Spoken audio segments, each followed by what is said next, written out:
আসসালামু আলাইকুম রহমতুল্লাহ। সবাই কেমন আছেন? আশা করছি সবাই অনেক ভালো আছেন। আলহামদুলিল্লাহ আমি ভালো আছি। আজ আপনারা দেখতে পাচ্ছেন সাদিক এগ্রোর বেশ কয়েকটি গরুর লাইভ ডিসপ্লে। জি হ্যাঁ, কোরবানিদের আর অল্প কয়েকদিন বাকি রয়েছে। এখন কিন্তু উড়াধুরা লাইভ ডিসপ্লে লাইভ সোল্ড চলতেই থাকবে। কাস্টমারকে গরু দেখানো হচ্ছে।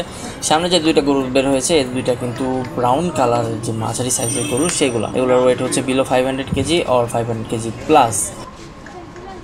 লাইভ ওয়েটে গরু নিতে চাইলে সাদিক এগ্রোতে চলে আসতে পারেন। 500 কেজির নিচের গরুগুলা কিন্তু তারা লাইভ ওয়েটে সেল করছে এবং 500 কেজির উপরের গরুগুলাকে কিন্তু তারা সৌন্দর্য এবং জাত এবং গঠনের বেসিসে একটা দাম নির্ধারণ করে বিক্রি করছে। দেখতে পাচ্ছেন সাদিক এগ্রোর ওনার মোহাম্মদ ইমরান হোসেন ভাই কিন্তু গরু দেখাচ্ছেন কাস্টমারকে।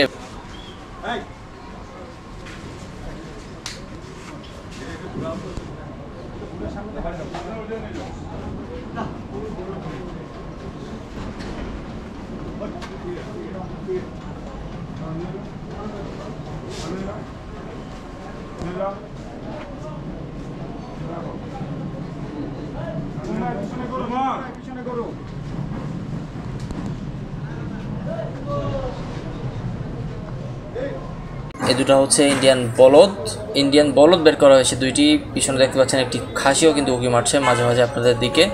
বলদগুলো কিন্তু বেশ ভালোই সাইজের, 750 কেজি প্লাস, কম বেশি হতে পারে। আমি কিন্তু আনুমানিক ওজন বলি, আপনারা কিন্তু কেউ এই ওজনটাকে সঠিক ওজন মনে করবেন না, কারণ আমি কিন্তু আনুমানিক ওজন বলি। আনুমানিক ওজন কিন্তু কম বেশি হতে পারে, 20, 30, 50 কেজি কম বেশি হতে পারে।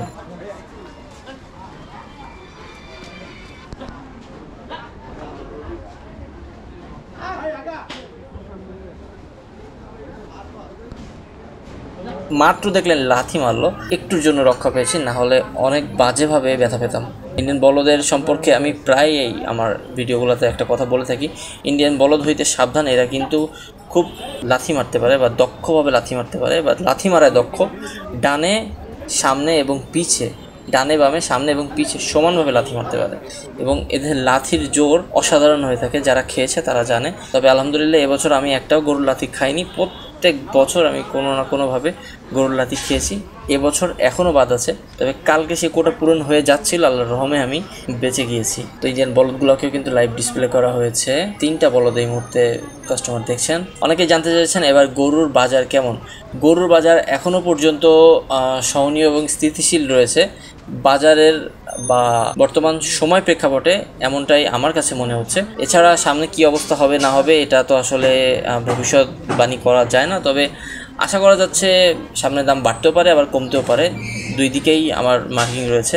তো দেখা যাক সামনে কি হয়, কারণ আমি কোনো বড় বাজার পরিদর্শকও না, বা আমি কোনো বিশেষজ্ঞও না, বা আমি ভবিষ্যৎ বক্তাও না যে আমি ভবিষ্যৎ নিয়ে আপনাদেরকে আগাম বলে দিব দাম বেড়ে যাবে, আগাম বলে দিব দাম কমে যাবে, এরকম না। আমি অনুমান করতে পারি, বাদবাকি বাজার যেভাবে যায় আর বাজার যেভাবে কথা বলে সেভাবেই দাম ওঠানামা করবে। তো ইন্ডিয়ান বলদগুলোকে কিন্তু আবার উঠিয়ে রাখা হচ্ছে। কাস্টমার দেখেছেন, অনেকে দেখে যাচ্ছেন, অনেকে বুকিং করে যাচ্ছেন, অনেকে কিনে রেখে যাচ্ছেন। ইভেন তো এমনও অনেকে রয়েছেন যাদের গরু এখান থেকে 1 বছর আগেও কিনে রাখা।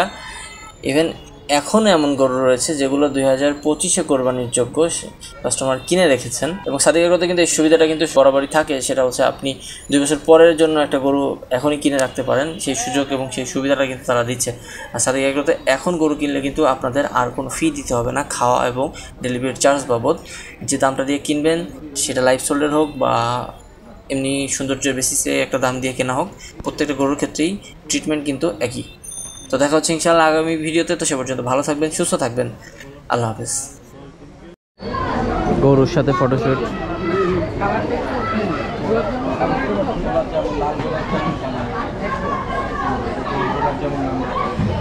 গরু পাগল মানুষজনের বৈশিষ্ট্যটাই এরকম, বিভিন্ন জায়গায় যাওয়া, গরুর সাথে ছবি তোলা, গরুকে আদর করা, এটাই। তো টেস্ট রেঞ্জারের বিপরীতেও কিন্তু আমার একটা পরিচয় আছে, সেটা হচ্ছে I M a big cow lover.